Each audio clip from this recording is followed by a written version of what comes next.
បាទសួស្តីពុកម៉ែបងប្អូនទាំងអស់គ្នានេះគឺជាវីដេអូពីសកម្មភាពរៀបចំបិទខ្លែងឯកបងប្អូនយើងរៀបចំដំឡើងបាទគឺយើងរៀបចំបិទជាឆ្អឹងហើយបានយើងដំឡើងទៅជាខ្លែងទៅជាគ្រោងឆ្អឹងខ្លែងឯករបស់យើងភាសាតែខែនេះជាខែខ្យល់ធ្លាក់ខ្យល់អញ្ចឹងទៅក្មេងៗចេះតែសុំឲ្យធ្វើខ្លែងឲ្យអញ្ចឹងទៅបងប្អូនហើយខ្លែងនេះខ្ញុំធ្វើមិនសូវជាស្អាតប្រហែលទេបាទបិទលឿនយកតែម្ដងអត់មានចាំពេលវេលាអីទេបាទធ្វើចេញក្បាច់ក្បោអីទេគឺចងយកឲ្យតែចេញរូបរាងខ្លែងមកគឺយើងអាចរត់បានហើយនិយាយពីបើអាចធ្វើបានស្អាតគឺធ្វើបានស្អាតគឺតាមនឹងទៀតបងប្អូនយើងប្រើរយៈពេលយូរតែនេះយើងចង់ធ្វើឲ្យវាលឿនគុណភាពខ្លែងរបស់យើងចេញមកក៏វាទៅតាមនឹងដែរហើយនេះជាសកម្មភាពដែលខ្ញុំសក់ឆ្អឹងគឺយើងបិទឆ្អឹងវាតាមនឹងណាខ្លែងធំគឺយើងធ្វើតាមធំហើយខ្លែងតូចយើងធ្វើតាមតូចតាមនឹងទៅហើយបិទខ្លែងនេះដែរគឺអាស្រ័យទៅលើបងប្អូនទាំងអស់គ្នាចេះសក់វាឬក៏មិនចេះសក់អីទេវាងាយស្រួលទេបងប្អូនបើសិនជាយើងរៀនណាបាទបើរៀនចេះហើយបើមិនរៀនទេគឺវានៅតែអត់ចេះអញ្ចឹងការបិទនេះគឺយើងសក់វាឲ្យតូចមកយើងអាចបត់បែនតាមនឹងឯងបងប្អូនបើវានៅតែបត់មិនកើតទៀតណាព្រោះគេហៅថាបច្ចេកទេសឥឡូវគេប្រើភ្លើងរោបងប្អូនប្រើភ្លើងរោតាមគេអីចឹងទៅក៏បានដែរតែយើងអត់មានប្រើភ្លើងទេបាត់កាច់យកតាមហ្នឹងតែនេះវាអត់តនេះទេបងប្អូនឥឡូវនេះគឺខ្ញុំរៀបចំបានបិទមួយទេបងប្អូននេះគឺយើងបិទឆ្អឹងប៉ុណ្្នឹងមកប៉ុណ្្នឹងទាំងអស់តែឆ្អឹងនេះវាអត់សូវល្អទេបងប្អូនវាអត់សូវត្រង់ល្អប៉ុន្តែយើងអាចធ្វើខ្លែងបានបាទគឺយើងអាចបត់បែនតាមកលៈទេសៈបានអញ្ចឹងយើងធ្វើអញ្ចឹងរហូតដល់បាន6ឆ្អឹងមកយើងអាចឲ្យយកចេញជាខ្លែងឯកមួយបានហើយអញ្ចឹងឆ្អឹងទាំងអស់គឺយើងមានដូចជាស្លាប2ហើយនឹងបេះដូងធំហ្នឹងគឺ2តែប៉ុណ្្នឹងមកគឺតែ5ឆ្អឹងគឺយើងអាចចេញជារូបរាងខ្លែងបានមួយហើយនេះគឺជាសកម្មភាពគេហៅថាក្មេងចំនួនក្រោយបាទឲ្យគាត់ចេះធ្វើខ្លែងឯកដោយខ្លួនឯងវាអត់មានពិបាកទេគ្រាន់តែខ្សក់ឆ្អឹងណាបងប្អូនតែពិបាកតិចថងកន្លែងដែលយើងត្រូវចងវាស់ឆ្អឹងវាស់អីនៅពេលដែលយើងបត់បែនតាមខ្លែងយើងចង់បានស្លាប់ខ្វែវស្អីគេហៅស្លាប់ខ្វែវអញ្ចឹងទៅគេហៅថាតិចដំរីប្រមោយដំរីហើយមួយទៀតស្លាប់យើងស្លាប់រង្វង់មូលតឡំអីចឹងទៅវាអត់បាច់តែកាច់អីទេតែបើនិយាយទៅតិចតែស្អាតហ្នឹងគឺយើងត្រូវតែកាច់វាបានមើលទៅឃើញស្អាតបងប្អូនអ្នកខ្លះគាត់ស្រឡាញ់បែបតឡំអីចឹងទៅបាទសកម្មភាពក្មេងៗធ្វើនេះគឺខ្ញុំបរៀនបានតិចតួចដែរមិនតិចតួចទេបងប្អូនគឺបរៀនរាល់តែឆ្នាំហ្នឹងបងប្អូនឲ្យតែដល់ខែហ្នឹងគឺគាត់មកហើយបាទគឺគាត់មកឲ្យយើងធ្វើឲ្យអញ្ចឹងណាប៉ុន្តែយើងអត់ធ្វើឲ្យគាត់តែម្ដងទេគឺយើងលក្ខណៈថាបង្រៀនផងយើងប្រាប់ផងទៅឲ្យគាត់ចេះបាទតិចតិចក្នុងការសក់ឆ្អឹងហើយនឹងចងឆ្អឹងខ្លែងហ្នឹងណាហើយនឹងចេះកាច់ចេះបត់បែនតាមអ្វីដែលគាត់ចាប់បានអញ្ចឹងណាដល់ពេលដែលពួកគាត់បាទដឹងពីរបៀបហ្នឹងហើយគឺគាត់នឹងធ្វើខ្លួនឯងយកគឺគាត់នឹងយកបត់ពិសោធន៍ដែលមើលយើងហ្នឹងគឺគាត់ទៅអនុវត្តខ្លួនឯងចង់ដឹងថាគាត់អាចធ្វើបានអត់បាទរាល់តែឆ្នាំគឺខ្ញុំមានខ្លែងឯកច្រើនមែនតើបងប្អូនគឺខ្ញុំធ្វើខ្លះគឺខ្ញុំធ្វើលក់អីចឹងទៅបងប្អូនធ្វើលក់តាមគេតាមអនឡាញអញ្ចឹងណាតែឥឡូវនេះគឺខ្ញុំរវល់គឺអត់សូវបានធ្វើទេវាមានវីដេអូខ្ញុំដែលគាត់មើលពីខ្លែងឯកហ្នឹងប្រហែលជាដឹងថាខ្ញុំធ្លាប់ធ្វើធ្លាប់ផុសនៅក្នុង YouTube ផ្សេងតែឥឡូវខ្ញុំចាប់តាមនៅក្នុង channel នេះថ្មីបងប្អូនអញ្ចឹងគឺវារឿងយឺតតិចអីបងប្អូនធ្លាប់តែតាមដានខ្ញុំមុនគឺដឹងហើយបាទគឺខ្លែងឯកខ្ញុំគឺវាមានច្រើនហើយខ្ញុំមិនថាច្រើនណាស់ទេអាចនិយាយបានថាឲ្យតែរាល់ឆ្នាំគឺមានខ្លែងលេងតែម្ដងអត់ចោលទេបងប្អូនឲ្យទៅដល់ខែខ្លែងគឺមានខ្លែងហោះពេញមេឃឯងបងប្អូនបាទហើយនៅក្នុងភូមិយើងគឺមានខ្លែងហោះអញ្ចឹងគឺវាគេហៅថាសន្តិភាពបាទគេហៅថាក្នុងភូមិហ្នឹងគឺមានសន្តិភាពល្អមកហើយខ្លែងឯកនេះដែរជាទូទៅគឺវាមានសំឡេងពីរោះនៅពេលដែលយើងបង្ហោះវាខ្លែងឯកគឺអាស្រ័យទៅលើឯកយើងមកមុខគឺវាអត់ក៏មិនបានដែរណាគឺអាស្រ័យទៅលើខ្លែងយើងបើសិនជាខ្លែងយើងហោះឯកយើងលឺទៀតអាហ្នឹងគឺល្អមែនតើវាហោះហើយវាលឺសំឡេងពីរោះបាទមកជះមកខាងក្រោមពេលខ្យល់មកវាលឺសំឡេងណាវាធ្វើឲ្យដូចអាហ្នឹងលក្ខណៈថាដូចភ្លេងរំដំយើងអញ្ចឹងណា បាទអ្នកខ្លះគាត់អត់ចូលចិត្តអ្នកខ្លះទៅគាត់ចូលចិត្តវាតាមនឹងដែរបងប្អូនតែបើឃើញខ្លែងឯងបងប្អូនមានអ្នកណាដែលមិនចូលចិត្តទេបាទគឺឃើញឲ្យចង់ទៅយកមករត់ទេបងប្អូន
sọt lên cái đồng hồ đó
បាទបន្ទាប់ពីយើងបានសក់ឆ្អឹងរួចហ្នឹងហើយគឺយើងរៀបចំ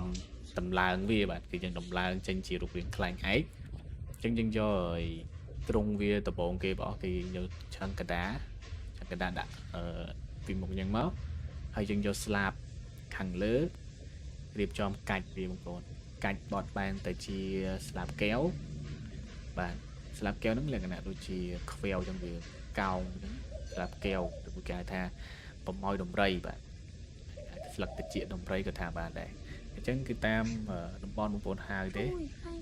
ស្លាបកែវនេះគឺយើងកាច់វាអញ្ចឹងមកបងប្អូនអាចចង់កាត់ខាងចុងហ្នឹងគឺយើងកោងវា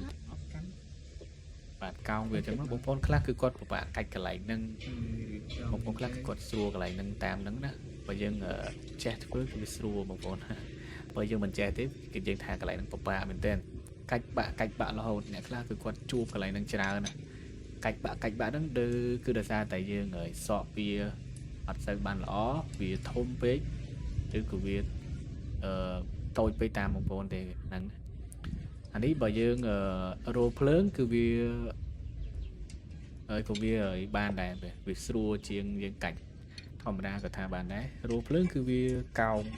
តាមហ្នឹងគឺវាអត់បាក់ប្រេះអត់អីទេ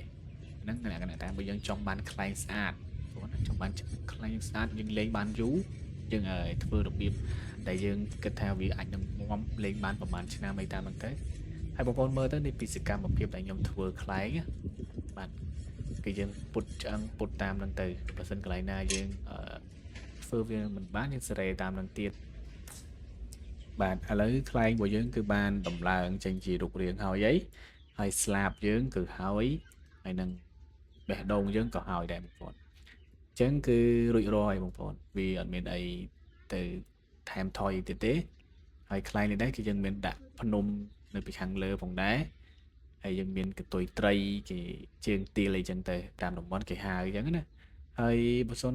វីដេអូនេះបរៀនធ្វើខ្លែងនេះគឺវាអត់សូវបានពេញលេញទេដោយសារតែយើងខ្ជិលថតហើយវាយូរពេកបងប្អូនអញ្ចឹងទៅយើងទុកចោលអញ្ចឹងទៅហើយយើងធ្វើអញ្ចឹងទៅយើងបានថតពេលហើយបន្តិចយើងថតបន្តិចតាមហ្នឹងទៅហើយវីដេអូនេះបើសិនជាបងប្អូនទាំងអស់គ្នាចង់ឲ្យខ្ញុំបរៀនជាវីដេអូពេញហ្មងពីរបៀបធ្វើខ្លែងឯកហ្មងគឺអ្នកនេះអាចខមមិននៅខាងក្រោមនេះបាន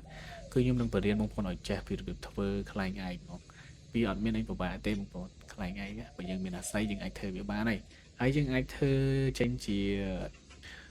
ខ្លែងឯកហ្នឹងតាមរយៈกระดาษក៏បានឲ្យតែវាអាចជក់ខ្ចោះបានណាដូចជាស្លឹកធាងដូងអីចឹងណាយើងអាចយកវាមកធ្វើខ្លែងឯកបានតាមហ្នឹងហើយខ្ញុំធ្លាប់ធ្វើបងប្អូនគឺខុសបងប្អូនហ្នឹង